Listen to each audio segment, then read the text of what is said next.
की वजह से अगला वित्तीय संकट आ सकता है?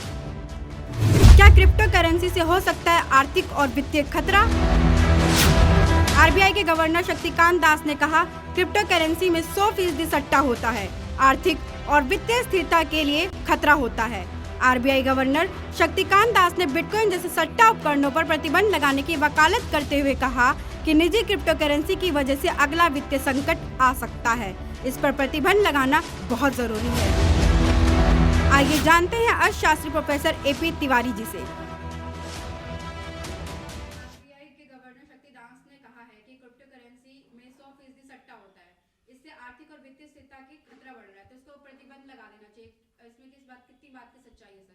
देखिए, जहाँ तक भारतीय रिजर्व बैंक के गवर्नर का यह एक दृष्टिकोण है कि जो निजी क्षेत्र में क्रिप्टो करेंसीज़ हैं उनका लेन देन पूरी तरह से टिका हुआ है, जिसको कहा जाता है सटोरी क्रियाओं पर, सट्टेबाजी पर। इसलिए जोखिम ये है कि इससे मौद्रिक और वित्तीय अस्थिरता उत्पन्न हो सकती है अर्थव्यवस्था में, क्योंकि निजी क्रिप्टो करेंसीज़ का तर्काधार ये है कि इसमें सेंट्रल बैंक की कोई भूमिका नहीं होगी, अर्थात जो सरकार का बैंक होता है उसकी कोई भूमिका नहीं होगी।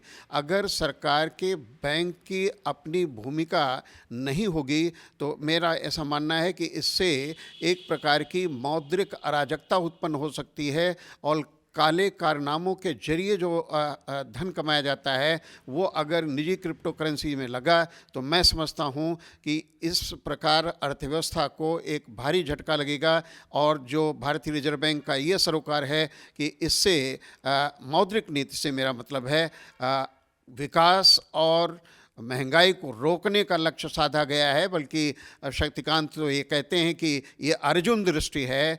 महंगाई और विकास को आगे बढ़ाना यह भारतीय रिजर्व बैंक का केंद्रीय भूत लक्ष्य है। उसको हासिल करने में, उसको ज़मीनी यथार्थ में बदलने में एक प्रकार की कठिनाई, भारी कठिनाई पैदा होगी। तो मेरा भी ये मानना है कि निजी क्रिप्टो करेंसीज़ पर रोक ही नहीं बल्कि इनके चलन को पूरी तरह से बंद रखा जाना चाहिए, क्योंकि साक्ष्य इस बात के भी हैं कि लगभग 180 बिलियन डॉलर के बराबर या 188 बिलियन डॉलर के बराबर जो वर्थ हुआ करता था निजी क्रिप्टो करेंसीज़ का, वो घटकर 140 बिलियन डॉलर पर खिसक चुका है। ये दर्शाता है कि अगर निजी क्रिप्टो करेंसीज़ का चलन बढ़ा और इनकी आतायिता बढ़ी तो इसका दुष्परिणाम ये हो सकता है कि पूरी अर्थव्यवस्था चोटिल हो सकती है, अर्थव्यवस्था को झटका लग सकता है।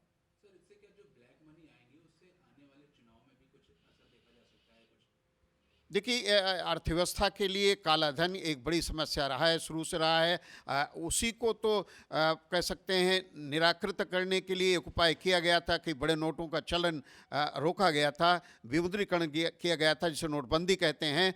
मेरा ऐसा मानना है कि अगर निजी क्रिप्टो करेंसीज पर अंकुश ही नहीं लगाया गया बल्कि इनको समाप्त न किया गया तो काला धन बाजार से होता हुआ इनके जरिए पूरी अर्थव्यवस्था में फैलेगा, जो एक तरह से पूरी अर्थव्यवस्था में जहर का काम करेगा और इससे एक अनैतिक लेन देन भी बढ़ेगा, क्योंकि जो खरीदार हैं, जो बेचने वाले हैं निजी क्रिप्टो करेंसीज के, उनकी पहचान को छिपाया जाता है। जब पहचान छिपाई जाएगी तो मैं समझता हूं कि छद्म रूप में काले धन का और प्रचार प्रसार हो सकता है और इससे महंगाई और बढ़ सकती है, और अगर महंगाई बढ़ती है तो इसका दुष्प्रभाव आम आदमी पर भी जाएगा।